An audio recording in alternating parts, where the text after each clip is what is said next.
Allez hop, c'est parti pour la petite vidéo blabla du vendredi dans l'atelier Mini Wheeling. Si tu es nouveau sur la chaîne, je t'explique vite fait. Le vendredi, c'est du blabla. On parle de tout et on parle de rien. Je te parle de la vie d'entreprise, je te parle de l'argent qu'on fait grâce à YouTube, je te parle d'expérience mécanique, je te parle d'expérience avec les clients. Voilà, c'est un peu la vie de l'atelier, la vie de l'atelier que je fais tout en bricolant. Enfin, généralement, je fais une grosse pause quand je fais la vidéo blabla. Tu vas te rendre compte que là, au début, je bricole. Et puis arrive un moment, en fait, je pars dans la discussion et je pose les outils et je papote. Donc, vidéo aujourd'hui qui va parler de quoi? Qui va parler d'achat de véhicules. Pourquoi je fais cette vidéo? Parce que aujourd'hui, j'ai souvent le cas de clients qui achètent des véhicules pensant faire un bon coup, ou alors ils les achètent sur un coup de cœur, et ils se retrouvent avec des véhicules qui sont rincés, ou alors plein de mauvaises surprises. Et oui, parce que ça arrive plus souvent qu'on le croit d'avoir des mauvaises surprises. Et quand tu as une mauvaise surprise sur un petit véhicule, genre mobilette et tout ça, ça fait chier de mettre de l'argent dedans. C'est pas des gros prix à chaque fois. Mais quand tu t'achètes un petit véhicule pour aller te faire ta balade du dimanche et que finalement ce véhicule, il te coûte ultra cher ou alors que tu ne peux pas l'utiliser, eh ben, quel dommage. Quel dommage, quel dommage. Hop, ça c'est nickel. Ça c'est nickel. Donc celle-ci, on dégage et je vais remonter avec ces joints-là. Alors, hop, comme je te le disais, j'ai souvent eu le cas de clients qui se sont fait avoir. Il va falloir que je retravaille, hop, la pipe. Il faut que je retravaille la pipe pour que ça passe. Hop, alors je vais faire le marquage. Hop, petit marquage. Hop, et puis on mettra un petit coup de perceuse là-dedans. Hop. Alors, je vais poser ça sur du propre. Alors, bon, on en vient au sujet de la vidéo. Je vais poser ça parce que de toute façon, il faut que je fasse un petit peu d'usinage sur la pipe pour pouvoir continuer. Pourquoi je te fais cette vidéo? Oui, donc j'ai pas mal de clients, enfin, c'est assez régulier que des clients arrivent avec des véhicules en me disant je viens de l'acheter, elle tournait très bien et puis finalement ça tombe en panne.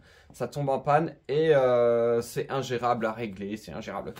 Et voilà. Et bah, c'est un peu les boules parce que quand tu achètes un véhicule, tu as envie d'en profiter, surtout quand c'est un véhicule loisir.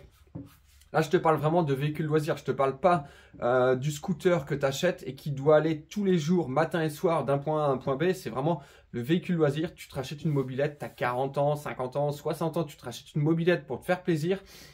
Et tu as cette mauvaise surprise de tomber sur quelque chose qui ne démarre plus, qui ne tourne pas, qui est irréglable. Et qu'au final, tu as mis 1000, 1500 balles dans, dans un véhicule que tu ne peux pas utiliser. Pourquoi ça, souvent ça arrive? Eh bien, c'est tout simple, c'est parce que sur les annonces, c'est toujours très très joli. En photo, c'est toujours très très joli. Mais quand tu arrives pour voir le véhicule et tout ça, que tu as fait un petit peu de borne pour voir le véhicule et tout, et que tu te dis, bah, de toute façon, j'ai fait les bornes, j'ai le pognon en liquide dans mes valises, je l'achète parce que de toute façon, voilà, j'ai plus le choix, j'ai investi un petit peu de temps et tout ça, j'achète. Mais au final, tu l'achètes un peu par dépit. Alors, autant des fois, tu te rends pas compte et tu te dis, ouais, c'est une bonne affaire, j'achète et c'est trop bien. C'est le super coup, c'est une mob qui me rappelle ma jeunesse et tout ça. Tu penses te faire plaisir, mais au final, en faisant ça, tu fais une grosse bêtise. Sauf cas exceptionnel. Moi, je vais te parler vraiment de cas où ça tourne pas. On peut pas dire que ça tourne mal. C'est pas catastrophique. Il n'y a pas mort d'homme. Mais c'est emmerdant. Quand tu vois sur les petites annonces des mobs qui n'ont pas tourné depuis longtemps, ce qu'on appelle actuellement les sorties de grange et compagnie, et que tu vois que c'est écrit moteur tournant. Alors, moteur tournant déjà, ça c'est le premier point. Moteur tournant ne veut pas dire que tu vas pouvoir profiter de ton engin tout de suite. Moteur tournant, ça veut dire que le moteur n'est pas bloqué, qu'il pète, qu'il démarre, mais par contre c'est quand même un moteur qui va demander un gros entretien. Si on prend l'exemple d'une mobilette, si elle sort d'une grange et qu'elle n'a pas roulé depuis 10 ans, 15 ans ou même 5 ans, c'est une mobilette, même si elle est tournante, il va y avoir un moteur à ouvrir et à changer tous les joints. Tu n'as pas le choix, c'est comme ça. Parce que ton moteur qui est tournant, oui, il va tourner, mais arrivé à un moment, en fait, tous les joints qui auront séché pendant le temps où il a été à l'arrêt, tous ces joints-là, à un moment ou à un autre, ils vont craquer. Ils vont craquer, ils vont te créer des prises d'air qui vont t'empêcher de pouvoir utiliser correctement ton moteur, voire même casser ton moteur, parce que certains s'obstinent à rouler avec des prises d'air. Ça peut te péter ton moteur, te flinguer ton rêve et te flinguer ta balade. Donc, bien faire attention quand tu achètes une mob où c'est écrit moteur tournant, sortie de grange, moteur tournant ou redémarrer. Voilà, c'est pas parce que elle démarre que tu n'auras pas de frais à faire dessus. Il y a quelque chose qu'il faut bien faire aussi, c'est que quand tu as des compétences en mécanique et que tu te déplaces pour aller voir un véhicule comme ça, tu peux voir ce genre de panne. Tu peux voir, tu peux comprendre, tu peux détecter certaines choses. Mais si tu n'as pas de compétences spécifiques en mécanique, tu peux vite te faire avoir en fait à acheter quelque chose que tu vas essayer 5 minutes dans le lotissement du vendeur et qu'une fois chez toi, ça ne démarrera plus. Ça ne démarrera plus du tout. Donc, quand tu ne connais pas trop la mécanique, n'hésite pas à te renseigner et à te faire accompagner. Accompagner par... On a tous un pote, quelqu'un de la famille ou que, voilà, qui connaît un petit peu en mécanique. Et c'est pas parce que tu te fais accompagner que tu ne te feras pas avoir. Mais ça peut c'est bien d'avoir un œil extérieur. Parce que toi, quand tu vas aller chercher ou voir en tout cas un véhicule, tu vas être dans l'objectif, enfin tu vas être dans ta tête, dans une espèce de bulle où tu t'es dit, je l'ai vu sur les annonces. Si tu as répondu, c'est qu'elle te plaît, qu'elle est dans tes tarifs. Et du coup, tu vas pas avoir ce regard extérieur. Parce que toi, si tu y vas, c'est que ça te plaît. Et si ça te plaît, tu risques de faire une connerie. Donc, c'est bien d'y aller avec quelqu'un qui a un regard extérieur et qui va t'ouvrir les yeux en te disant, oh pop pop, fais gaffe, t'as vu, il y a quand même ça, il y a quand même ci, il y a quand même ça. Voilà, toi, il y a plein de petits détails que tu ne verras pas. Même quelqu'un qui est du milieu, qui s'y connaît en mécanique, va passer à côté de certaines choses. C'est sûr et certain. Moi, ça m'est arrivé. Ça m'est arrivé sur des véhicules de passer à côté de certaines choses que tu découvres une fois que tu emmènes le véhicule à l'atelier ou une fois que tu roules avec. Tu découvres certaines choses au fur et à mesure. Et puis voilà, ça fait partie du jeu. Donc, le top, c'est d'essayer de limiter au maximum toutes ces mauvaises surprises. Ou du moins en tirer peut-être profit ou au moment où tu vas négocier l'achat du véhicule, pouvoir faire une petite liste des choses qu'il va falloir faire sur le véhicule pour pouvoir faire baisser le prix et montrer au vendeur que finalement son véhicule qui est tournant, ce n'est pas un véhicule qui est fiable et qui va demander, c'est un véhicule qui va demander des frais. De plus, en dehors du côté mécanique de la chose, qui est quand même très importante, hein, on va pas se le cacher, une ouverture de moteur pour changer des joints, alors les joints ça coûte pas cher, mais c'est quand même du temps à passer. Si tu le fais faire par un professionnel, ça va être un petit billet quand même à investir. Et donc un coût supplémentaire dans le coût global d'achat du véhicule. Actuellement, avec toute la réglementation qu'il y a au niveau des véhicules de roues, donc alors, depuis un depuis un petit moment, depuis quelques années maintenant, du coup, il y a les cartes grises. Et pour tous ceux qui ont voulu immatriculer une mobilette, surtout ces derniers temps, vous savez que c'est une tannée pour immatriculer une mobilette. Alors autant tu peux l'avoir hyper rapidement, tu peux l'avoir, allez, rapidement, c'est peut-être 15 jours avec la préfecture. Mais autant ça peut prendre des années. Ça peut prendre des années sans aucun résultat positif. Je connais le cas avec mon petit monsieur Mazout qui, lui, est toujours dans l'attente d'une régularisation de la préfecture pour un véhicule qui est en plus en règle, qui a passé un contrôle technique, qui a ses numéros de châssis, qui est en règle. Mais voilà, ça bloque au niveau préfecture, la carte grise, il n'arrive pas à la faire.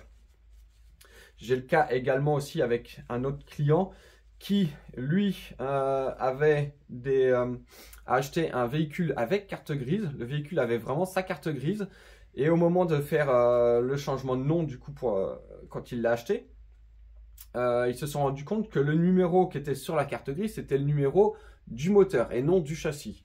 Donc, bloqué en préfecture. Et alors là, tu te dis, c'est fou parce que la mob, elle a déjà été immatriculée avec ce numéro-là. Et maintenant, ça ne passe plus. Donc voilà, pour tous ceux qui ont fait des véhicules, enfin qui ont fait des cartes grises pour des véhicules 2 roues ces derniers temps, surtout les mobilettes, vous savez que c'est ultra compliqué enfin voilà, c'est un peu la loterie. C'est un peu la loterie, un coup ça marche, un coup ça marche pas, et c'est ultra chiant. De plus, comme j'en parlais juste avant, avec le contrôle technique également aujourd'hui, tu peux te retrouver avec tout un tas de merdier. Et puis ce qui est fou, c'est que les contrôles techniques, un coup de 10 oui, un coup de 10 non, tu sais plus. Les gars, ils savent pas trop des fois ce qu'ils font, ou voilà, où ça les fait chier, donc ils font passer, ou alors ça les fait chier, ils font pas passer. Enfin voilà, c'est tout un tas de merdier qui font que aujourd'hui, si tu veux pas te faire chier avec une mobilette, si tu veux qu'elle soit légale pour pouvoir faire tes petites balades légalement, je te conseille vraiment à 100%, c'est d'acheter déjà un véhicule qui est immatriculé, qui a donc sa carte grise et qui a son contrôle technique. Aujourd'hui là, je tourne cette vidéo au février, fin janvier, février de 2025.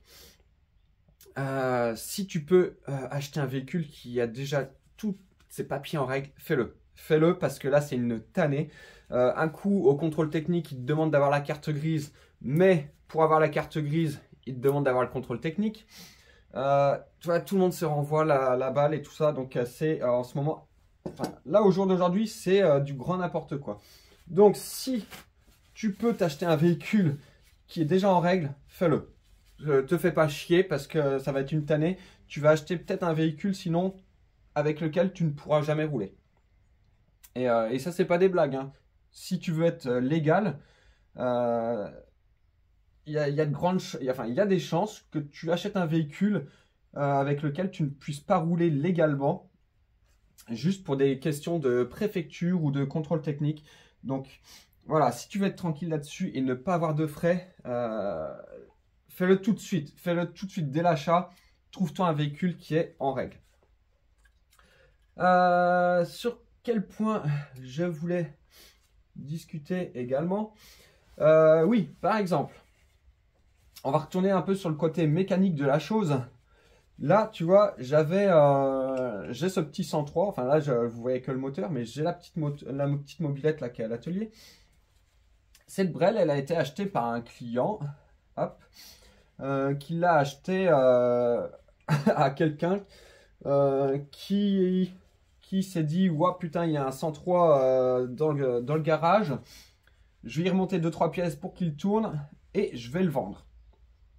Alors, très bien, cette personne-là, elle remet en circulation une mobilette, ça c'est cool, mais gros problème, c'est que le moteur qui apparemment tournait lors de la vente,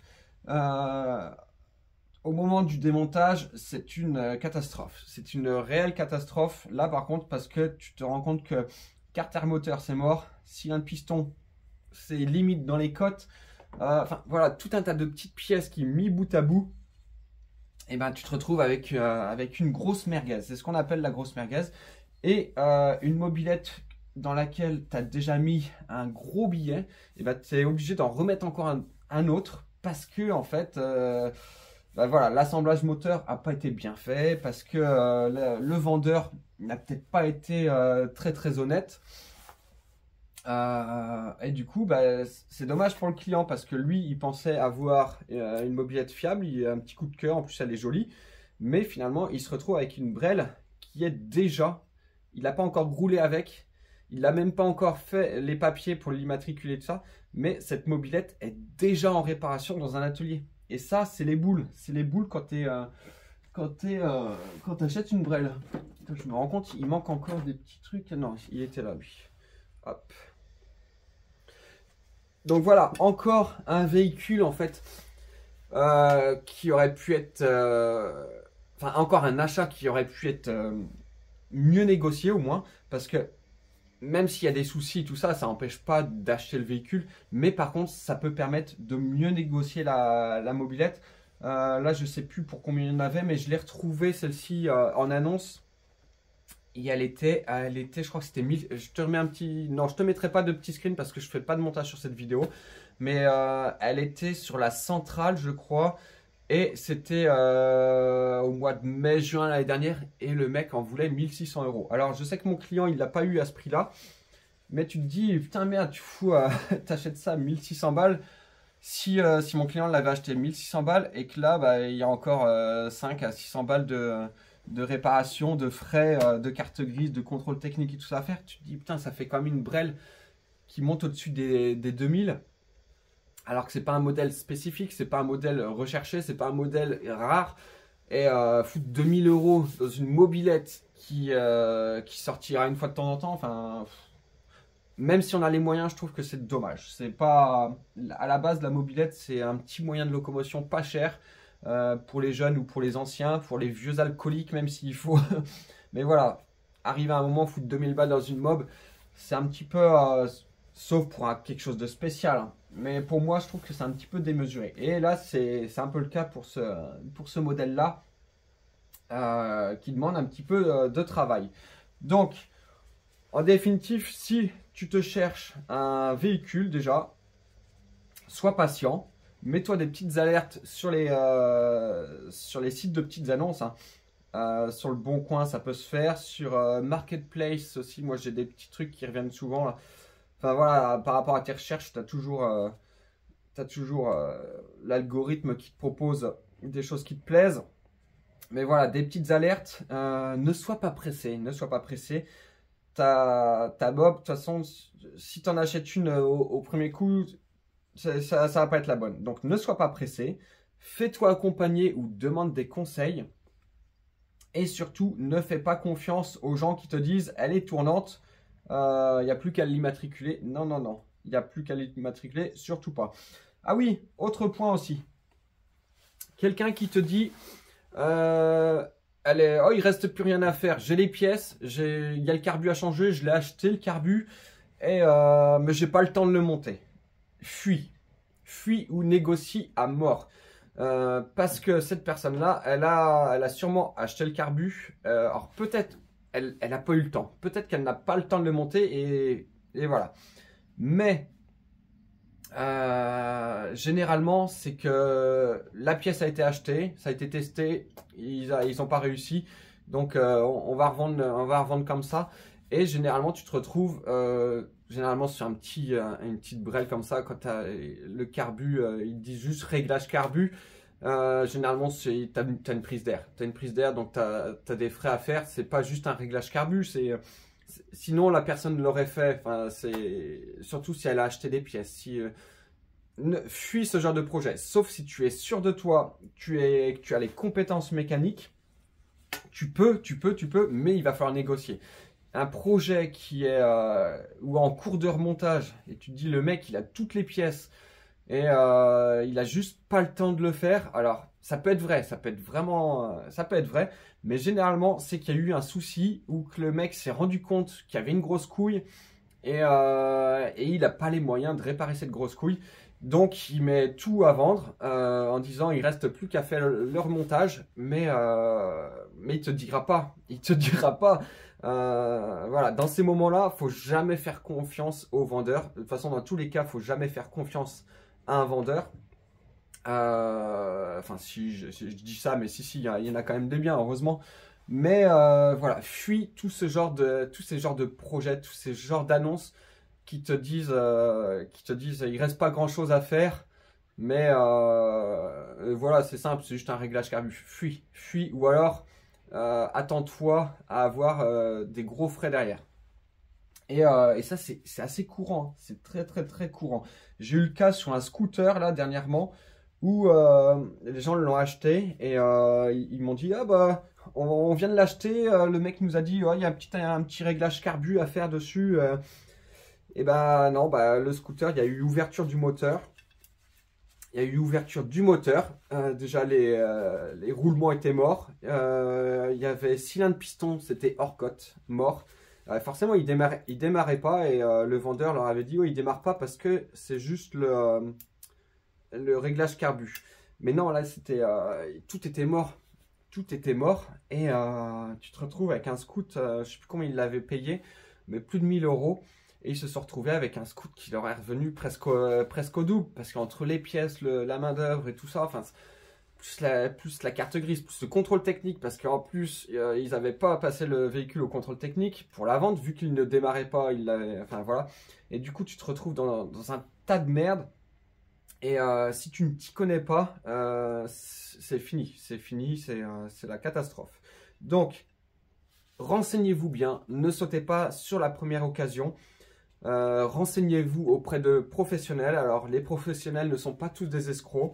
Il y en a des biens. J'en connais quelques-uns. Et je sais pas pour moi que je dis ça. Moi, si vous avez des conseils, enfin, si je peux vous donner des conseils, je vous donnerai. Mais en sachant que moi, je ne vends pas de véhicule. Comme ça, moi, je suis tranquille. Enfin, en tout cas, je ne vends pas de véhicule pour l'entreprise et tout ça. Je vends des pièces de temps en temps. Ou alors à des gens que je connais, je peux vendre des trucs, voilà. Mais je me fais pas chier avec la vente de véhicules, moi, parce que c'est trop de contraintes et trop de soucis. Mais voilà, renseignez-vous bien, ne sautez pas sur la première occasion.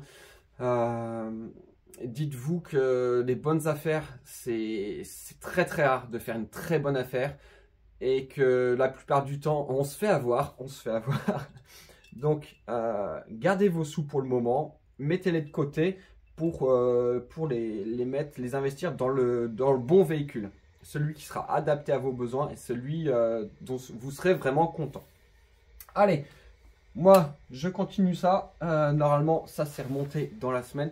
Ça se peut que dimanche, il y ait une vidéo sur la brelle. Allez, à plus.